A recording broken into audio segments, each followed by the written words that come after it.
안녕하세요. 위로 올라간 사람들은 우연이든 아니든 이 세상의 비밀을 파헤친 사람들입니다. 고수들의 매매 내역을 살펴보면 대부분 종목이 겹친다는 것을 알 수 있습니다. 주식시장을 바라보는 시각이 비슷하다는 것이죠. 한마음 한뜻으로 모두가 다 매수하면, 그것도 돈이 많은 사람들이 매수하면 해당 주식은 오를 수밖에 없습니다. 그렇게 주도주가 되는 것이죠. 돈이 왕창 들어오는데 주도주가 안 되려고 해도 안 될 수가 없죠. 주식 투자는 본질적으로 머니게임입니다. 돈으로 하는 게임이죠. 그래서 돈 많은 사람이 어떤 종목을 살지를 눈치채야 합니다. 시장과 함께 호흡을 해야 한다는 소리죠. 통계는 절대적입니다. 통계에 맞서지 마라. 항상 통계 안에 거하라. 돈을 벌었던 통계, 돈을 잃었던 통계를 한 번쯤은 내봐야 합니다. 데이터를 수집하고 코딩해서 시각화하고 분석을 하면 어떤 사실을 알 수 있습니다. 여기 그래프는 최근 제 승률인데요. 수익을 봤을 때가 42번, 손실을 봤을 때가 66번입니다. 수익보다 손실이 더 크죠. 충격적이게도 승률은 39%밖에 안 됩니다. 그러니까 매매를 하면 수익을 보는 경우보다 손실을 보는 경우가 더 많았다는 것이죠. 이런 경우에는 매매를 중단해야 합니다. 왜냐하면 손실 보는 경우가 더 많기 때문이죠. 물론 이건 손익비가 똑같다고 가정할 경우입니다. 저의 경우에는 손절은 짧게 수익은 길게 가져가는 스타일이라서 패가 조금 더 많다 하더라도 수익을 볼 때 수익률이 더 높기 때문에 어느 정도 상쇄되는 면이 있긴 합니다. 그러니까 낮은 승률을 높은 손익비로 커버한다는 것이죠. 그러니까 매수하고 나서 뭔가 아니다 싶으면 빠르게 자르고, 매수하고 나서 제대로 잡았다 싶으면 조금 더 길게 끌고 가는 매매를 했기 때문에 손익비는 높은데 승률은 조금 떨어졌던 것이죠. 주식시장에서 돈을 벌려면 적어도 두 개 중 하나는 좋아야 합니다. 승률이 높던가 손익비가 높아야죠. 하지만 안정적으로 충분히 돈을 많이 벌고 싶다면 반드시 승률과 손익비 모두 높은 기법으로만 매매해야 합니다. 확률 높은 방법으로 매매해야 하죠. 빌드 깎기 장인이 되어야 합니다. 매매 기법을 깎아 나가는 것이죠. 그렇게 기법을 만들고 검증해 나가야 합니다. 사람들은 기법을 배우고 싶어 합니다. 그런데 기법은 사실 별게 아니라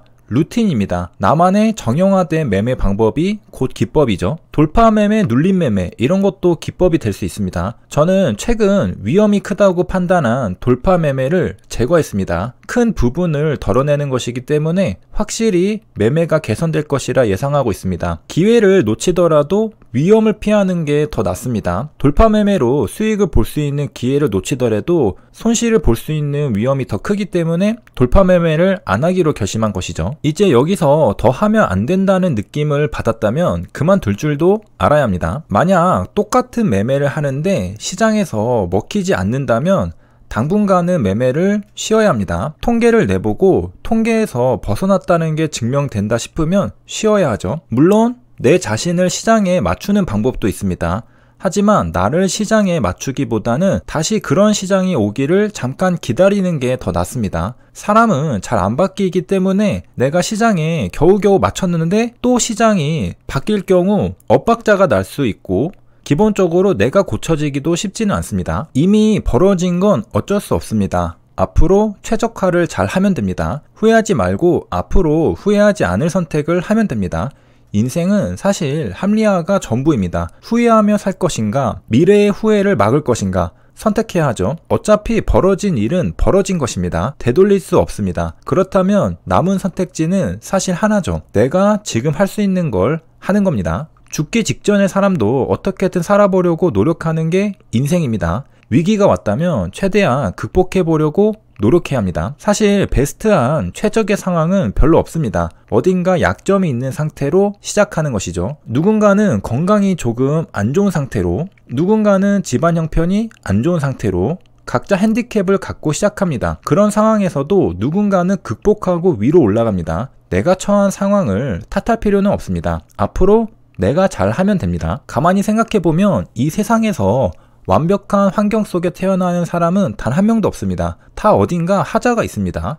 그리고 단점만 갖고 태어나는 사람도 없습니다. 누구나 자신을 자세히 들여다보면 굉장한 장점을 가지고 있다는 걸 알게 됩니다. 자신이 이 세상에 운 좋게 갖고 태어난 남들은 가지지 못했던 나의 강점을 최대한 활용해서 현재 처한 위기 상황을 이겨나가면 됩니다. 어려울 거 없이 하나씩 차근차근 하면 됩니다. 생각나는 아이디어들을 하나씩 차근차근 끝내고 다음 단계로 진행해 나가다 보면 어느새 꽤 많이 성장해 있을 것입니다. 만약 성장할 방법이 생각이 안 나면 공부하면 됩니다. 논문을 읽거나 독서를 하거나 유튜브 영상을 보거나 여러 가지 방면으로 아이디어들을 얻으면 됩니다. 그리고 어차피 할 거라면 지금 해버려야 합니다. 미뤄봐야 좋을 게 없기 때문이죠. 그리고 반드시 과학적으로 해 나가야 합니다. 모순을 제거해 나가야 하죠. 합리적으로 생각하고 최적의 방법을 시스템적으로 만들어 놔야 합니다. 예를 들어 몇 시부터 몇 시까지만 매매하겠다. 하루에 몇 종목만 매매하겠다. 이런 간단한 규칙도 세울 수 있죠. 열심히 할수록 반대로 가게 만드는 것,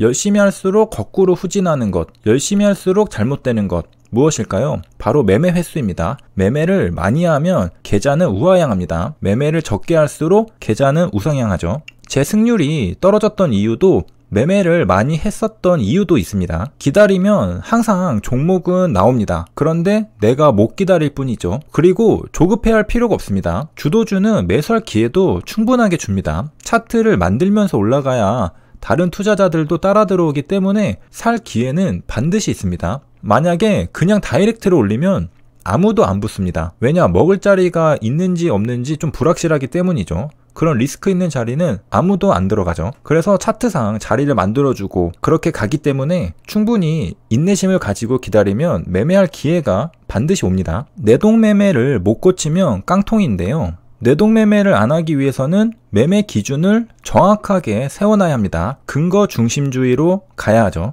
기준을 올바로 세우고 많은 것들을 자동화하고 최적화하면서 코스트를 줄여나가면 됩니다. 세세한 디테일들을 채워나가면 된다는 것이죠. 그리고 우리가 공부하는 이유는 미래를 예측하기 위함입니다. 주가를 예측하고 싶다면 앞으로 수요가 많을까 공급이 많을까 생각해야 합니다. 다시 말하면 살 사람이 많을까 팔 사람이 많을까, 이런 예측은 결국에 과거의 데이터가 많이 쌓여야 가능한 거죠. 그래서 결국 시장을 보는 눈은 통계에 근거하게 되어 있습니다. 각자가 경험한 기억이죠. 그런 기억 중에는 종목에 대한 기억들도 있을 겁니다. 사람이 잘 안 변하듯 종목 특성도 잘 안 변합니다. 왜냐하면 세력도 결국 사람이기 때문이죠. 그렇게 종목의 특성도 기억하고 알고 있으면 매매할 때 편하겠죠. 매매할 때 굉장히 유리한 포지션을 취할 수 있습니다. 지피지기면 백전불태. 저는 제 승률을 조금 더 높일 수 있는 방법들을 찾아볼 예정이고요. 이미 여러 가지를 찾아서 실험을 해보고 있습니다. 여러분들도 각자의 승률을 한번 계산해 보시고 개선할 점이 있는지를 점검해 보는 시간을 가지면 좋을 것 같습니다. 도움이 되셨길 바라며 여기까지 시청해 주셔서 감사합니다.